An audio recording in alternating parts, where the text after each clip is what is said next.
하나님 말씀은 구약성경 시편 74편 1절에서 23절까지 제가 봉독하도록 하겠습니다. 사랑하는 여러분, 하나님의 말씀입니다. 우리 귀 기울여서 함께 듣도록 합시다. 시편 74편 아삽의 마스길. 하나님이여, 주께서 어찌하여 우리를 영원히 버리시나이까? 어찌하여 주께서 기르시는 양을 향하여 진노의 연기를 뿜으시나이까? 옛적부터 얻으시고 속량하사 주의 기업의 지파로 삼으신 주의 회중을 기억하시며 주께서 계시던 시온산도 생각하소서. 영구히 파멸된 곳을 향하여 주의 발을 옮겨 놓으소서. 원수가 성소에서 모든 악을 행하였나이다. 주의 대적이 주의 회중 가운데서 떠들며 자기들의 깃발을 세워 표적으로 삼았으니 그들은 마치 도끼를 들어 삼림을 베는 사람 같으니이다. 이제 그들이 도끼와 철퇴로 성소의 모든 조각품을 쳐서 부수고 주의 성소를 불사르며 주의 이름이 계신 곳을 더럽혀 땅에 엎었나이다. 그들이 마음속으로 이르기를 우리가 그들을 진멸하자 하고 이 땅에 있는 하나님의 모든 회당을 불살랐나이다. 우리의 표적은 보이지 아니하며 선지자도 더 이상 없으며 이런 일이 얼마나 오랬는지 우리 중에 아는 자도 없나이다. 하나님이여, 대적이 언제까지 비방하겠으며 원수가 주의 이름을 영원히 능욕하리이까? 주께서 어찌하여 주의 손 곧 주의 오른손을 거두시나이까? 주의 품에서 손을 빼내시어 그들을 멸하소서. 하나님은 예로부터 나의 왕이시라 사람에게 구원을 베푸셨나이다. 주께서 주의 능력으로 바다를 나누시고 물 가운데 용들의 머리를 깨뜨리셨으며 리워야단의 머리를 부수시고 그것을 사막에 사는 자에게 음식물로 주셨으며 주께서 바위를 쪼개어 큰 물을 내시며 주께서 늘 흐르는 강들을 마르게 하셨나이다. 낮도 주의 것이요 밤도 주의 것이라. 주께서 빛과 해를 마련하셨으며 주께서 땅의 경계를 정하시며 주께서 여름과 겨울을 만드셨나이다. 여호와여, 이것을 기억하소서. 원수가 주를 비방하며 우매한 백성이 주의 이름을 능욕하였나이다. 주의 맷비둘기의 생명을 들짐승에게 주지 마시며 주의 가난한 자의 목숨을 영원히 잊지 마소서. 그 언약을 눈여겨 보소서. 무릇 땅의 어두운 곳에 포악한 자의 처소가 가득하니이다. 학대받은 자가 부끄러이 돌아가게 하지 마시고 가난한 자와 궁핍한 자가 주의 이름을 찬송하게 하소서.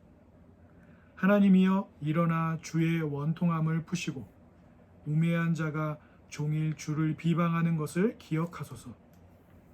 주의 대적들의 소리를 잊지 마소서. 일어나 주께 항거하는 자의 떠드는 소리가 항상 주께 상달되나이다. 아멘. 오늘 이 본문의 말씀으로 함께 하나님 말씀을 나누도록 하겠습니다. 고난을 피하고 싶은 이유, 또 놀라게 되어지는 이유는 고난이 우리에게 예고하고 우리를 찾아오지 않는다는 것입니다.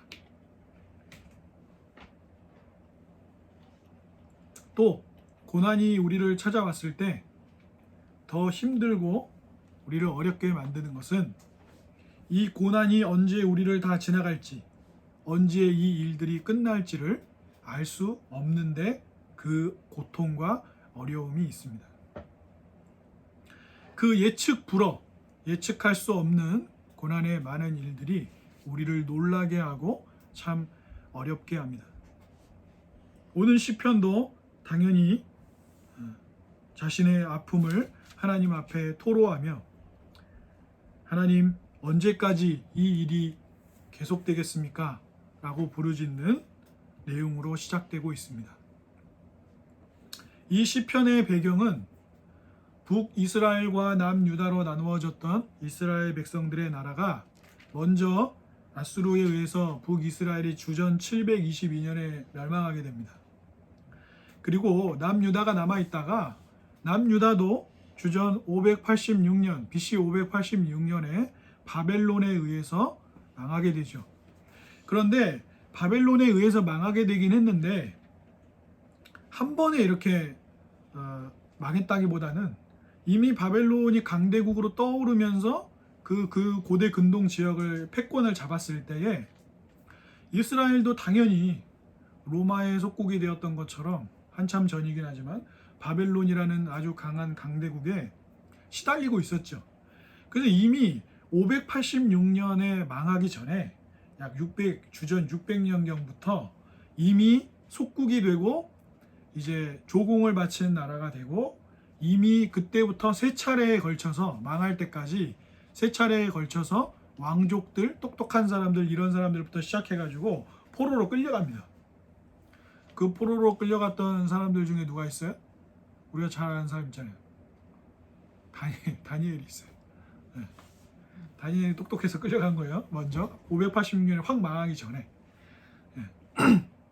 언제나 이 강대국들은 약소국들을 공격할 때도 똑똑한 사람들을 마냥 죽이거나 그러지 않습니다. 정책을 또 펼치는 거죠. 그런데 오늘 시편은 그 내용과 함께 이제 진짜 586년에 바벨론에 완전히 망하게 됐을 때 그때를 그려주고 있습니다. 그래서 어떻게 하냐고요? 오늘 본문에 보면 성소가 더럽혀졌다. 주의 이름이 모욕을 받았다. 성소가 완전히 파괴됐다라는 내용이 오늘 본문에 등장하고 있습니다. 성소가 파괴되고 바벨론 사람들이 들어와서 하나님의 임재, 하나님이 우리와 함께 하신다는 것을 강력하게 상징하는, 그러니까 사실은 이스라엘 사람들에게, 남유다 사람들에게 의식하고 있었던 무의식 중에는 가장 소중한 것, 우리의 삶의 핵심, 우리의 삶의 근간으로 여겨졌던 공간이 어디예요? 그게 성전이거든요. 근데 그 성전이 파괴되고 회파되고 성전 안에 있는 좋은 금, 은 이런 물건들 싹 다 가져가고 성소를 더럽히는 일들이 언제 벌어졌습니까? 그게 주전 586년이었어요. 그러니까 오늘 시편은 그것을 배경으로 하고 있습니다. 이것은 사실 엄청난 충격이었습니다. 왜 그렇습니까? 하나님이 우리와 함께 계신다. 우리는 하나님의 택함받은 백성이다. 라는 것의 가장 강력한 상징. 그래서 자기들이 예루살렘에 있는 사람들은 예루살렘에 있으면서 언제라도 그 성전을 솔로몬 때 지어진 그 성전을 바라보면 뭐가 있는 거예요? 마음의 자부심도 좀 생기고 어려운 일 생겨도 거기 바라보고 기도하고 자기들의 모든 삶의 의지, 기대, 소망 이런 것들이 의식 중에 무의식 중에 언제라도 거기 있는 거예요. 우리도 한국 사람이니까 김치, 밥 먹을 때 김, 설날, 떡국 이런 건 그냥 우리의 일상에 자리 잡혀 있잖아요. 그죠? 우리 일상에 왠지 꼭 떡을 아무리 싫어해도 자기가 개인적으로 떡국 싫어한다고 해서 가족들이 설날에 떡국 안 먹지는 않잖아요. 그죠? 떡국은 왠지 해야 될 것 같고 떡도 먹고 추석 되면 송편도 사서 먹든 어쩌든 먹고 그때는 어쨌든 모이고 쉬고 하는 것들이 우리의 삶에 자리 잡고 있는 것처럼 이스라엘 백성들에게는 문화일 뿐만 아니라 우리가 이스라엘 사람이라는 것, 특히 북이스라엘과 남유다로 나눠지고 나서 남유다의 성전이 있었으니까 예루살렘이 더 큰 자부심과 어떤 하나님 안에 있다. 내가 누구다. 내가 하나님의 택함받은 백성이다라고 하는 자기들의 정체성의 모든 것이 완전히 다 회파된 거죠. 다 깨지고 부서지고 이방인들에 의해서 더럽혀졌습니다. 그리고 세 차례에 걸쳐서 이미 그 전부터 포로로 끌려갔고 그렇게 되었죠. 게다가 참으로 아이러니한 것은 이런 큰 어려움을 당할 때에 활동했던 선지자들이 있었어요. 대표적으로 누가 있습니까? 선지서, 구약에 있는 선지서들 중에 대선지서가 있고 소선지서가 있어요. 근데 왜 대선지서고 소선지서냐면 대선지서를 쓴 이사야나 예레미야가 더 대단한 선지자서가 아니라 선지서가 기록이 됐는데 분량이 많아서 대선지서, 소선지서예요. 제가 옛날에 보니까 어떤 전도사님이 막 열정적으로 여러분 이사야랑 예레미야는 큰 선지자여가지고 대선지서 아니에요. 그냥 분량을 많이 써가지고 대선지서, 서선지서 이렇게 있는 거예요. 근데 이사야랑 예레미야가 이 남유다 북이스라엘 망하고 이럴 때 활동했던 선지자들이란 말이에요. 근데 참 아이러니한 거는 많은 분량의 예언의 말씀을 하나님의 뜻을 전달한 선지자들임에도 불구하고 누구보다 백성들에게 무시당했던 선지자들이 이사야와 예레미야였어요. 그러니까 나라가 이렇게 망해가고 하나님의 경고가 있고 하나님의 뜻대로 살고 있지 않는 순간에 이사야와 예레미야는 하나님의 뜻대로 살아가십시오라고 백성들에게 강력하게 경고했음에도 불구하고 무시되고 듣지 않았던 그 시절들의 이야기. 그런데 시인은 지금 어떤 것을 이야기하고 있냐면 단순히 그 망하고 성소가 회파된 그 고통만을 이야기하는 것이 아니라 바벨론에 이제 끌려갔잖아요. 엄청나게 많은 사람들이 바벨론에 끌려갔단 말이에요. 성전은 완전히 황폐됐고. 그래서 나중에 다른 선지자들이 이제 나중에 다시 포로에서 돌아와요. 수십 년이 지나서 한 70년 지나서 또 세 차례에 걸쳐서 돌아오고 그때 좀 초라하지만 솔로몬이 지었던 성전에 비하면 초라하지만 제2성전을 지어요. 수룹바벨 성전이라고 불리는 돌아와서 다시 성전을 짓거든요. 근데 그때가 되기 전까지 아직 수십 년에 걸쳐서 이방 나라 바벨론에 끌려가가지고 거기서 종노릇하고 막 이러면서 지냈던 그 시절에 이 시편이 기록된 것 같아요. 그러니까 뭐라고 하냐면 망한 것도 망한 거고 성소도 회파되고 모든 것이 다 깨어지고 고통스러운데 지금 어떻게 돼 있어요? 그 모든 것을 깨고 부수고 주님의 이름을 모욕한 자들의 나라에 끌려가서 종노릇하면서 어떻게 하고 있어요? 그들이 부려먹는 그들 앞에 노예 노릇하면서 가끔 그 에발 강가라고 말하는 그 바벨론 안에 있는 강가에 모여서 뭐예요? 이스라엘 백성들이 슬픈 노래를 불러요. 그 슬픈 노래가 애가예요. 그래서 예레미야 애가는 뭐예요? 예레미야를 통해서 기록된 슬픈 애가 슬픈 노래죠. 거기 보여서 슬픈 노래 부르는 거예요. 어떤 노래 부르는 거예요? 어쩌다가 우리가 일이 되었는고, 어쩌다가 하나님이 주신 복을 다 잃었는고, 어쩌다가 우리가 하나님이 주신 놀라운 복의 은혜를 다 잃어버리고 이렇게 포로로 끌려와서 슬픈 처지가 되었는고. 그런데 오늘 시편에서는 무엇도 이야기하고 있습니까? 언제 끝날지를 알 수 없다는 거예요. 그렇죠? 여러분 우리나라가 일본의 나라를 36년 정도 잃었었잖아요. 근데 그 이제 암살이라는 영화 보면 이정재 씨가 그 배신하는 그런 거 나오잖아요. 그죠? 그 같이 독립운동 하다가 배신자로 나오잖아요. 실제로 역사에 그런 사람들이 존재했습니다. 근데 그 사람이 왜 배신했는지를 변명할 때 뭐라고 해요? 다시 독립하게 될 줄 몰랐어. 나라를 다시 찾을 수 있을지 몰랐어. 그래서 나도 포기했던 거야. 만약에 오래 걸리더라도 이 나라를 다시 찾을 수 있다는 확신만 있었다면 나도 배신하지 않았을 텐데 나는 사실 그때 다시 나라를 찾지 못할 거라는 절망 속에 있었기 때문에 나라를 찾기 위해 애쓰고 있었던 내 동료들을 그래서 배신했었다. 다시는 독립을 할 수 없다고 생각했기 때문에. 물론 변명이긴 하지만 그런데 오늘 시편에서 시인이 그 얘기를 하는 것입니다. 시인이 뭐라고 얘기했습니까? 우리를 영원히 버리셨습니까? 우리의 이 시간은 끝나지 않는 건가요? 우리는 나라도 잃고 하나님이 우리에게 복 주신 것도 잃고 하나님의 임재의 상징도 잃고 다 우리의 정체성과 모든 것을 하나님을 모욕하는 자들, 하나님보다 자신들이 더 힘이 세다고 자랑하고 우리 바벨론이 최고야 라고 하는 그런 사람들에게 주님의 이름이 모욕당하고 성전이 다 부서지고 우리는 끌려왔는데 지금 어떤 게 가장 답답해요?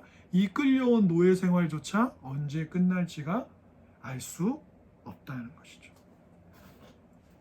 우리의 삶이 그렇잖아요. 우리의 삶에도 어려운 일이 찾아오면 우리는 한탄해요. 이 언제 끝나냐고. 이게 언제, 코로나 언제 끝나요? 언제 정말 마스크를 벗고 마음껏 친구들과 손도 잡고 사랑하는 이들을 손 세정제 바르는 거 생각 안 하고 끌어안고 이러고 살 수 있냐는 거죠. 아무리 익숙해졌다 한들 말입니다. 언제 회복할 수 있어요?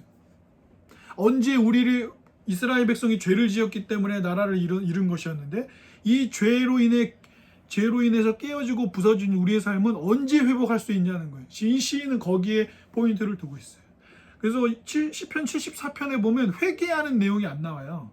이유가 있어요. 왜냐하면 회개를 안 하거나 자기가 하나님 앞에서 잘못한 게 없는데도 이방 나라에게 어려움을 당했다고 생각하기 때문이 아니고 당연히 죄에 지어서 그렇게 된 걸 알고 있는데 문제는 지금 그 죄의 결과를 맛보고 있는 상황 속에서 이 고난이 언제 끝나냐는 거예요. 언제 회복할 수 있냐라고 시인은 하나님께 간구하는 것이죠. 그런데 오늘 이 시편에 보면 이제 시인이 아주 중요한 포인트들을 우리에게 하나씩 짚어주고 있어요. 시인이요, 아주 의도적으로 몇몇 단어들을 사용하고 있습니까? 사용하고 있어요. 무슨 단어입니까? 우리는 주님의 뭐예요? 우리는 주님이 기르시는 양이에요. 우리는 주님이 얻으신, 속량하신, 값을 주고 사신 뭐예요? 값을 주고 사신 기업이에요. 우리는 주님의 회중이에요. 그리고 하나님께서, 주님께서 우리와 함께 하셨던 뭐를 기억해 달라 그래요? 시온산. 시온산은 뭐예요? 성전이 있는 곳을 이야기하는 거예요. 그리고 나서 나쁜 이들, 우리를 괴롭히고 힘들게 한 사람들, 고난을 안겨준 사람들에 대해서는 뭐라고 지금 오늘 시인이 시편에서 이야기합니까? 주님의 이름과 주님의 성소를 향해서 이 악한 교만한 자들, 자기들이 마치 하나님보다 더 강하다라고 이야기하는 이 사람들이 행한 일을 봐주십시오. 우리에 대해서는 뭘 봐달라 그래요? 우리는 주님이 속량하신 주님의 백성입니다. 우리는 주님이 기르시는 택함 받은 양들입니다. 우리는 주님이 돌보시는 사람들입니다. 우리는 주님의 것입니다. 주님이 함께 하시기로 약속하신 시온산을 기억해 주십시오. 근데 적에 대해서는, 고난을 준 당사자들에 대해서는 뭐라고 얘기합니까? 그들이 성소를 회파하고 모욕하고 주님의 이름을 모욕한 것을 봐주십시오 라고 이야기합니다. 그러면서 또 더 많은 단어를 써요. 주님의 손, 주님의 오른손. 주님은 우리에게 누구예요? 왕이십니다. 그 왕이신 분이 우리에게 하시는 일이 무엇입니까? 구원을 베푸시는 일입니다. 하나님과 자신들과의 관계를 언급하면서 하나님께서 수많은 시간 동안 아브라함을 택하셨을 때부터 지금까지 유대민족을 만들어 오셨던 모든 것들의 그러니까 하나님과 자신들의 관계를 가장 잘 설명해 줄 수 있는 가장 강력한 단어들을 다 쓰는 거예요, 시인은. 그리고 그것이 갖는 의미가 얼마나 큰지를 알고 있기 때문에 그것을 기대어서 하나님 이거 기억해 주십시오, 이거 봐주십시오 라고 강력하게 이야기합니다. 게다가 12절부터 17절까지는 좀 센 얘기가 나오기 시작합니다. 이게 뭡니까? 하나님 우리 왕이십니다. 옛날부터 우리 왕이셨어요. 사람에게 구원을 베푸시는 분이시지요. 그러면서 17절까지 낮과 밤, 계절, 리워, 야단, 용의 머리 이런 게 나와요. 그러니까 이제 어떤 분들이 또 본문 읽고 너무 믿음이 좋으셔가지고 우리가 반지의 저항이나 해리포터에서 보는 그런 용들이 막 불 뿜고 날개짓 하면서 막 날아다니는 이런 용들이 진짜 있는 거여가지고 지금 이렇게 나오고 있구나 라고 얘기하시는 분들이 있어요. 꼭 그렇지 않더라도 공룡은 있었겠죠. 그리고 리워야단을 보시면 우리 성경에 다 그렇게 되어 있을 텐데 각주 보시면 악어로 볼 수도 있음 이렇게 돼 있을 거예요. 그래서 욥기에도 보면 이 리워야단이 나와요. 근데 리워야단을 성경에서 묘사하는 걸 보면 악어랑 좀 비슷합니다. 그래서 이제 악어라고 하는데 사실은 악어라기보다는, 여러분 혹시 그 주라기 공룡 영화 시리즈 좀 보셨어요?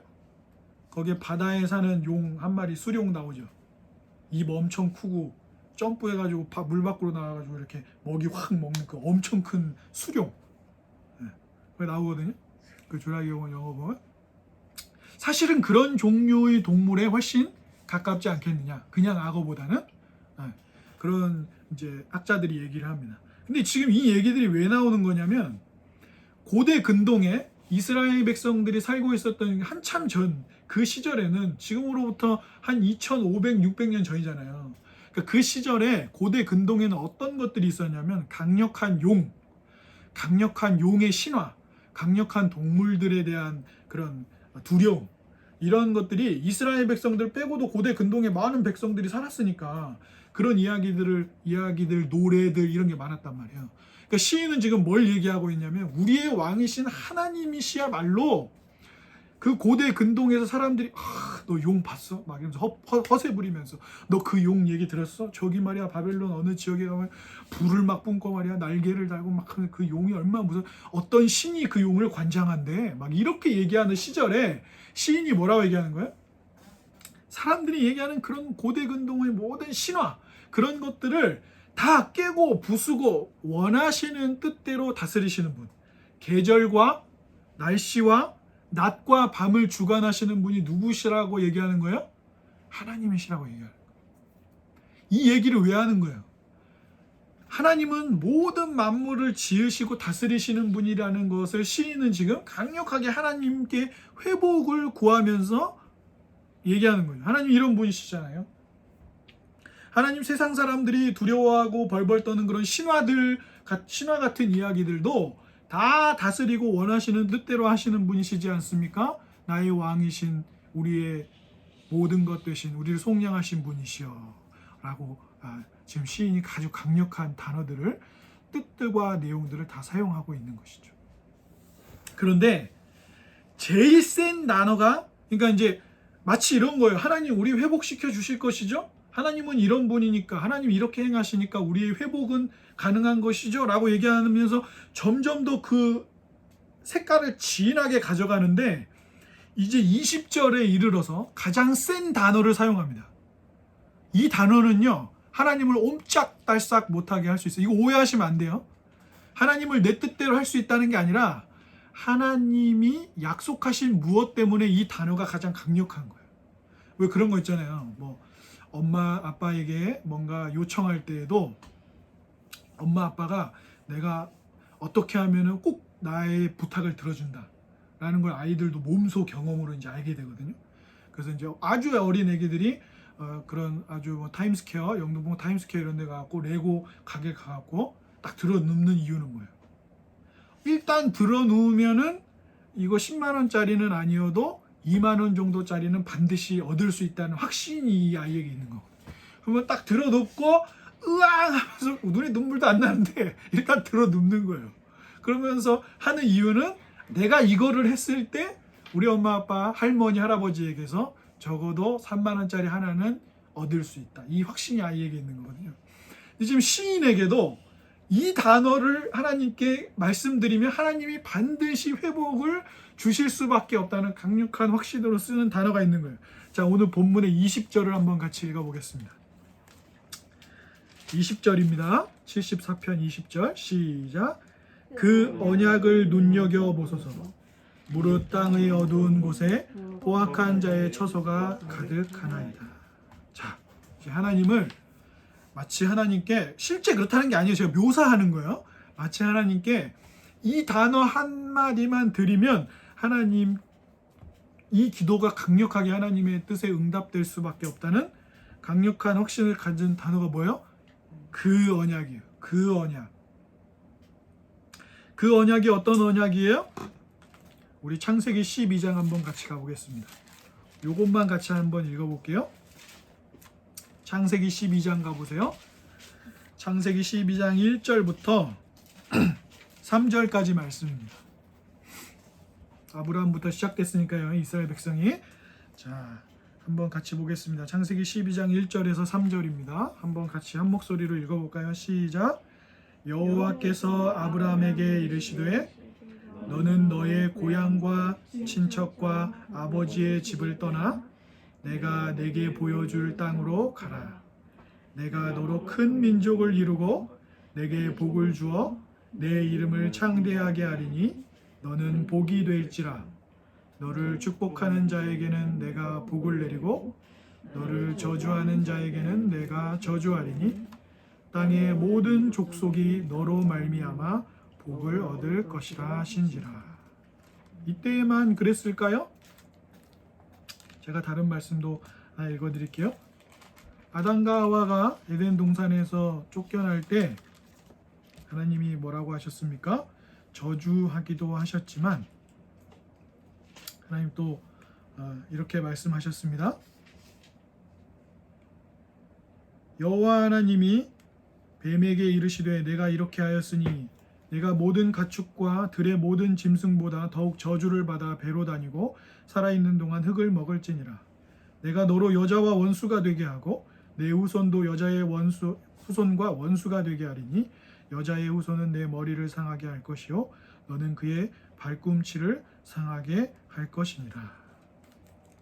이때에도 하나님은 약속하셨습니다. 그리고 아브라함에게도 약속하셨고요. 그 약속은 이삭과 야곱에게 이어지고요.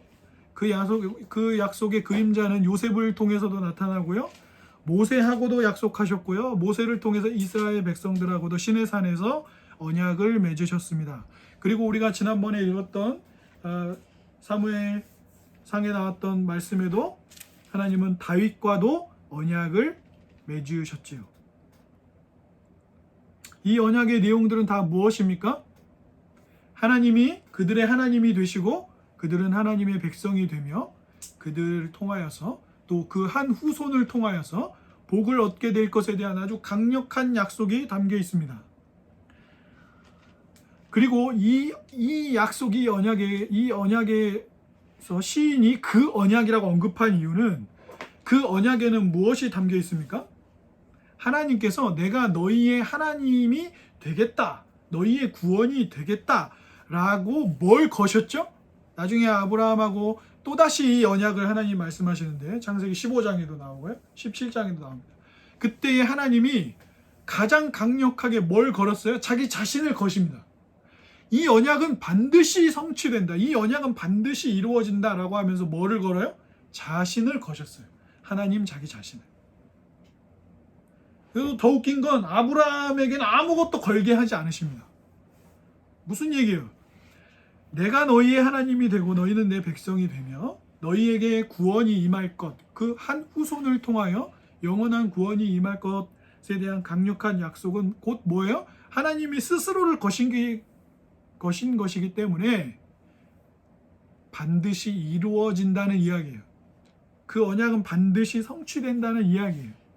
지금 시인은 그 언약을 이제 왕대신과 구원과 성소에 관련된 얘기들과 이전에 돌보셨던 것들과 하나님이 자신의 택한 사랑하는 백성들을 어린 양이라고 불렀던 그 모든 관계에 아름다웠던 단어들을 강력하게 제시하면서 색깔을 점점 진하게 가져가다가 20절에 이르러서는 이제 그 언약을 기억하소서 라고 가장 강력한 이제 하나님이 들어주셔야만 하는 내용을 거기에 거는 것입니다.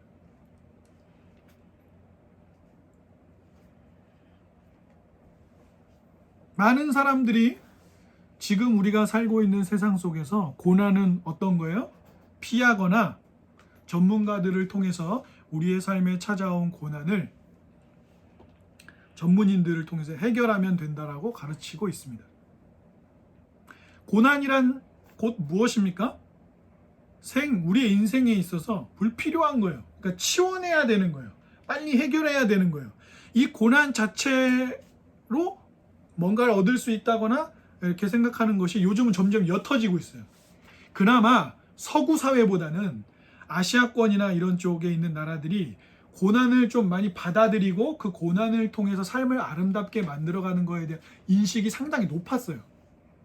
왜냐하면 불교도 그렇고 유교도 그렇고 아시아권에 가지고 있는 종교들이나 무속신앙이나 우리의 삶을 지탱해줬던 정신적인 많은 것들이 고난이 우리의 삶에 워낙 많다 보니 그 고난을 끌어안고 삶을 아름답게 만들어가는 것으로 많이 설명했거든요. 오히려 서구 사회가 그게 훨씬 약했어요. 그런데 요즘 최근에 들어서는 이제 현대사회에서 우리에게 고난은 빨리 치워버리고 해결해야 하고 특히 전문가들을 통해서 빨리 해결해야 하는 그런 것으로 많이 이야기가 되고 있습니다. 그러나 그것은 반복적으로 크기도 다르고 다양한 양상으로 끝도 없이 이 땅에서의 삶을 마칠 때까지 끝도 없이 찾아오는 고난의 문제에 대해서 제대로 답을 할 수도 없고 해결할 수도 없어요. 심지어 경제, 사회, 정신적, 심리적 다양한 의미의 전문가들이 우리에게 일어난 고난을 한 가지로 해석하고 답을 주지 않아요. 해석도 다 다르고 답도 다 달라요.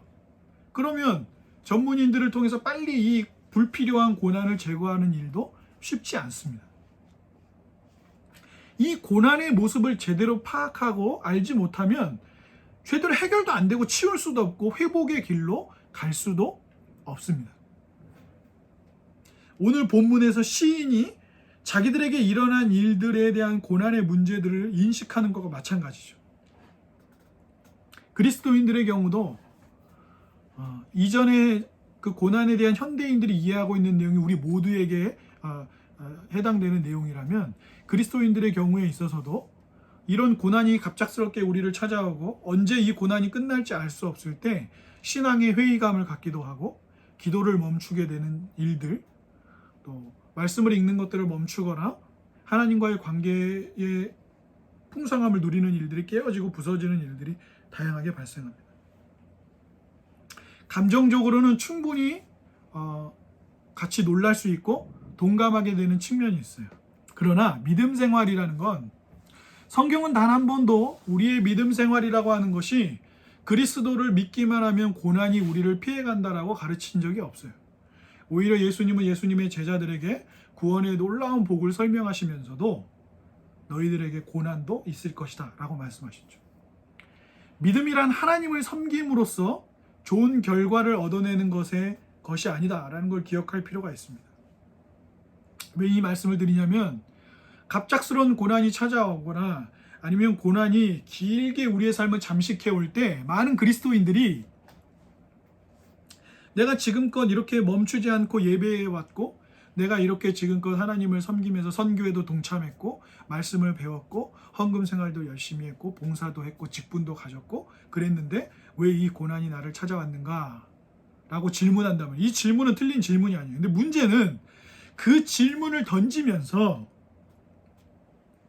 하나님이 내게 이 고난을 주셨으니 나 그러면은 기도 안 해.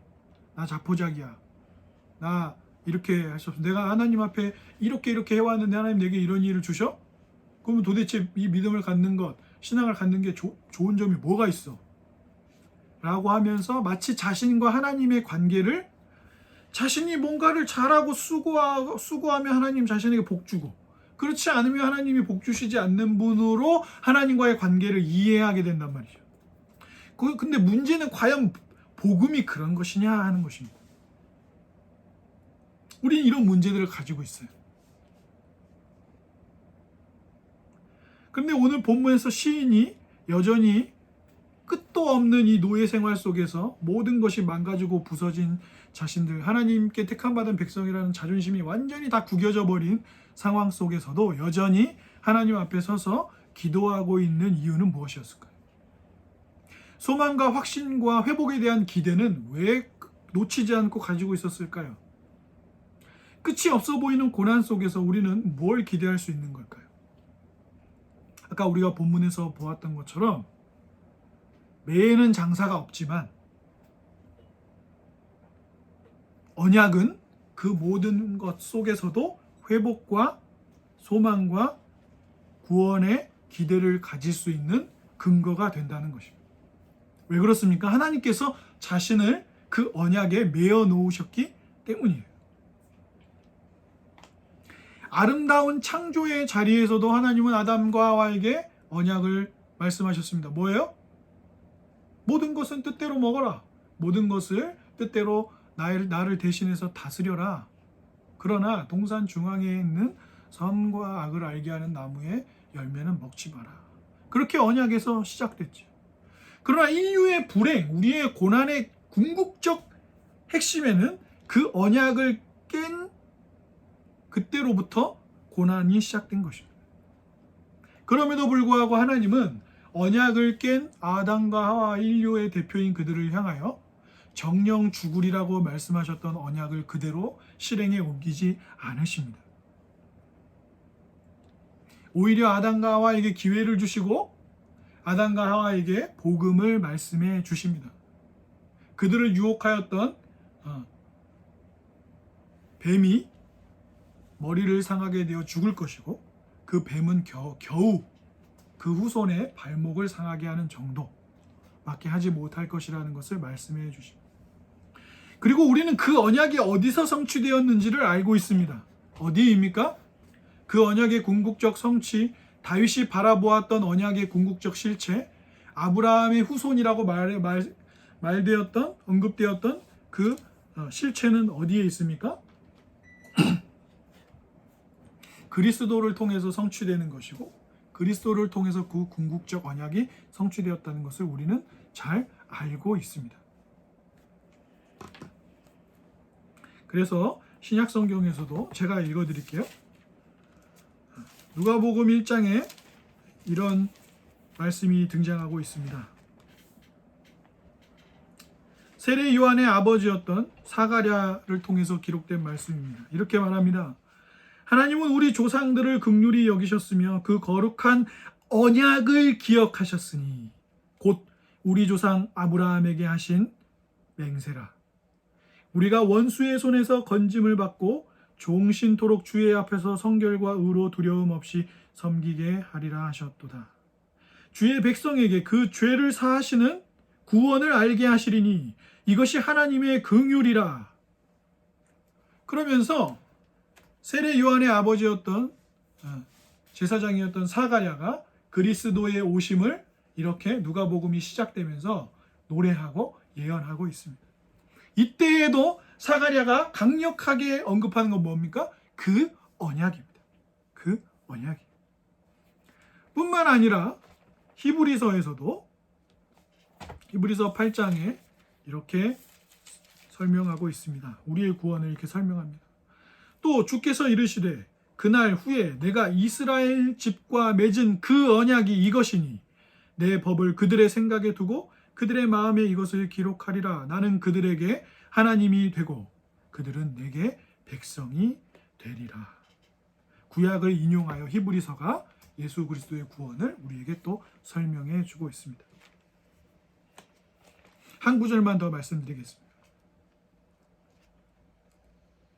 사도행전 3장에 보면 3장 25절에 이렇게 이야기합니다. 베드로와 요한이 기도하러 갔다가 걷지 못하던 사람을 걷게 했습니다. 그리고 사람들이 놀라자 베드로가 그것을 설명하다가 이 얘기를 합니다. 너희는 선지자들의 자손이요 또 하나님이 너희 조상과 더불어 세우신 그 언약의 자손이라. 아브라함에게 이르시되 땅 위의 모든 족속이 너의 씨로 말미암아 복을 받으리라 하셨으니 하나님이 그 종을 세워 복 주시려고 너희에게 먼저 보내사 너희로 하여금 돌이켜 각각 그 악함을 버리게 하셨느니라. 내가 이 안진뱅이를 일으킬 수 있는 것은 그리스도의 이름 때문인데 그리스도가 그 언약을 따라 만민을 복되게 하기 위해 아브라함에게 주셨던 언약을 이루기 위해 오신 그분이다 라고 베드로가 지금 설명하고 있는 내용입니다. 주 안에 사랑하는 여러분, 이러한 하나님의 우리를 향하신 언약은 우리가 가지고 있는 어떤 인간들이 가진 조건이나 형편에 상관없이 하나님이 우리의 하나님이 되시겠다는 말씀의 의미입니다.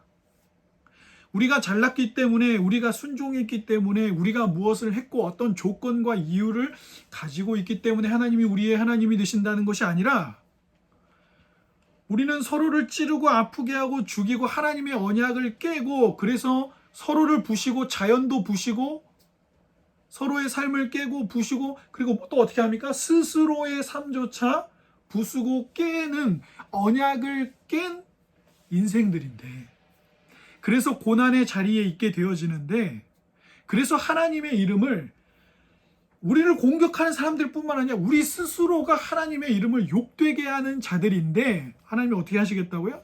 자신을 걸고 약속을 지켜 하나님이신 그분이 성자 하나님이 사람이 되셔서 말구유에 오셔서 우리 가운데서 이제 어떻게 하시겠다고요? 하나님의 말씀을 어떻게 하시겠다고요? 우리의 마음에 새겨 어떻게 해요? 우리의 하나님이 되시겠다. 하나님을 사랑하지 않는 이들을 변화시키셔서 그들의 마음에 하나님의 사랑과 말씀을 새겨 하나님을 사랑하는 삶의 자리에 두시겠다는 거예요. 그것이 언약의 내용입니다. 그것이 시인이 마지막으로 강력하게 하나님 앞에 그 언약이요 라고 이야기하는 기도의 가장 큰 부르짖음의 울림입니다.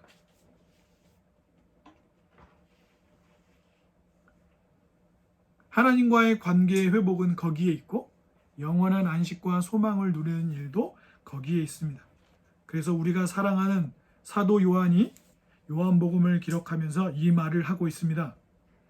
말씀이 육신이 되어 우리 가운데 거하심에 우리가 그의 영광을 보니 아버지의 독생자의 영광이요 은혜와 진리가 충만하더라. 예수님은 말구유에 계셨습니다. 들에 있던 목자들이 천사들의 이야기를 듣고 그 아름다운 노래와 이야기를 듣고 예수님에게로 뛰어왔습니다. 동방에서 온 박사들이 별을 보고 한 왕을 찾으러 왔습니다. 그 왕은 말구유에 누워 있었습니다. 그럼에도 불구하고 들판에서 뛰어온 목자들, 나이가 많았던 성전에 있었던 기도하는 사람이었던 선지자 시므온과 안나, 그리고 세례 요한의 아버지였던 사가랴, 동방의 박사들은 그 말구유에 초라하게 나신 예수 그리스도를 왕으로 찾아와 누구보다 기쁘게 노래를 불렀습니다. 그 언약의 내용과 함께 말입니다. 그런데 사도 요한이 그 예수님이 우리에게 좋은 소식이라고 얘기하면서 뭐라고 얘기했습니까? 말씀이 육신이 되어 우리 가운데 거하셨다 그랬습니다. 이 뭔 얘기입니까? 거하셨다는 얘기가 무슨 얘기예요? 사도 요한은 의도적으로 이 거하셨다라는 단어를 사용하고 있습니다. 왜요? 시온산, 예루살렘 성전, 악인들, 자기들이 잘났다고 말하는 이들이 회파해 놓은 그 성소, 거기가 어떤 곳입니까? 하나님이 그들의 백성들과 함께 거하시는 곳이기 때문입니다. 그러면서 그 은혜와 진리가 충만하신 아버지의 독생자, 그분이 누구라고 얘기합니까? 나중에 사도 요한이 그분이 참 성전이시다라고 얘기하고 있습니다.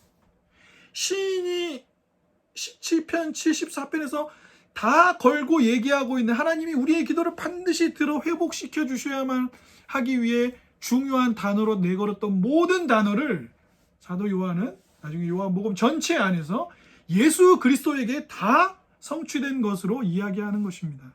사랑하는 여러분, 그 그리스도 때문에 오늘 제가 여러분과 함께 여기서 말씀을 나누며 예배를 인도하며 여기서 지금 우리가 예배합니다.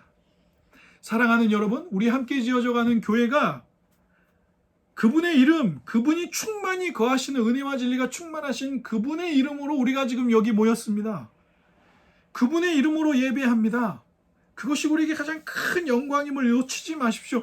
그 언약의 성취가 그리스도이고 그리스도의 십자가 사건이 그 참 성전이신 자기를 드러내심으로, 그래서 나중에 요한복음 14장 이후에 있는 고별강화에서 떠난다고 얘기했을 때 두려워하는 제자들에게 예수님 뭐라고 말씀하셨습니까? 두려워하지 말라고, 내가 너희들에게 성령을 보내겠다고 5번이나 말씀하시면서 내가 십자가에서 죽고 부활하여 그러나 승천하지만 그것이 너희에게 더 좋은 것이다 라고 설명하시면서 그 이후에 내가 나를 교회에 내어줄 것이며 그래서 너희들이 교회로 모일 수 있으며 너희들의 삶에 있는 고난의 궁극적인 모든 고통스러움을, 그 고난의 문제를 내가 십자가에서 다 해결하고 영원한 나를 소망하게 하겠다라는 아름다운 이야기를 그 고별광화 헤어지는 내용 속에서 예수님 말씀해 주신 것을 사도 요한은 또 이야기했던 것입니다. 그러면서 그분이야말로 태초 세상이 시작되기도 전부터 아버지와 함께 계셨으며 그 말씀이신 그분이 우리를 찾아오셔서 그 고난의 모든 것들을 거두어내는, 그리고 지금 당장 고난이 끝나지 않았어도 이 고난은 반드시 끝이 있고 하나님의 계획은 고난을 끝낼 뿐만 아니라 영원히 하나님과 가장 아름다운 교제와 사랑을 나누는 자리로 우리를 이끌어갈 것이라는 좋은 소식으로 그리스도를 통해서 우리에게 주시는 것, 그것을 그 언약의 내용에 붙들고 시인은 시편 74편에서 하나님 앞에 회복과 아름다운 회복의 뜻을 간구할 수 있었던 것입니다. 주 안에 사랑하는 여러분, 이것이 우리의 궁극적 소망입니다. 이것을 놓치지 마십시오. 우리는 잠깐 놀랄 수 있습니다. 우리는 잠깐 질문할 수 있고 회의를 품을 수 있고 하나님 앞에 소리 지를 수 있습니다. 왜요? 시인도 소리 지르면서 기도하니까요. 원망하기도 하니까요. 그러나 그것이 길어지면 안 됩니다. 왜 그렇습니까? 이 고난은 종결될 것이며 훨씬 아름다운 방식으로 바뀔 거라는 것을 그리스도가 이 땅에 오셔서 언약을 성취하심으로 우리에게 보이셨기 때문입니다. 고난은 단순히 피하거나 전문가를 통해서 해결해야 할 일이 아닙니다. 왜 그렇습니까? 그 고난이야말로 우리의 삶의 형편을 보여주거든요. 우리가 괜찮다고 생각했던 것이, 삶이란 것이, 인생이란 것이 어딘가 깨어져 있고 부서져 있다는 것을 우리에게 알려줍니다.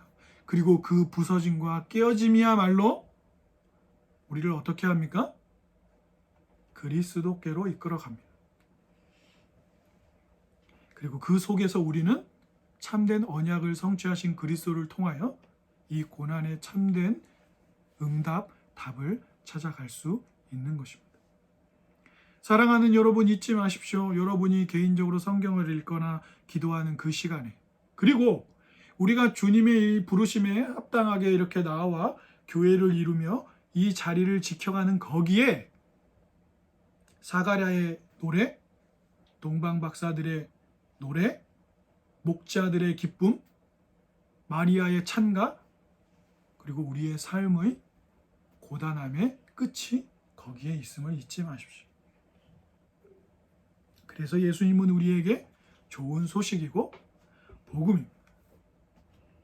우리의 눈에 보이기에 내 삶이 그렇게 위대해 보이지 않고, 내 삶이 대단해 보이지 않고, 사람들의 주목을 받고 인기를 끌 것이 아니어도 온 우주 만물을 지으시고 뜻대로 하시는 분이 여러분의 하나님이신 것을 잊지 마십시오. 그분이 여러분을 향하여 내가 너의 하나님이 되겠다라고 말씀하신 것을 잊지 마십시오. 거기에 기쁨과 오롯한 소망이 있습니다.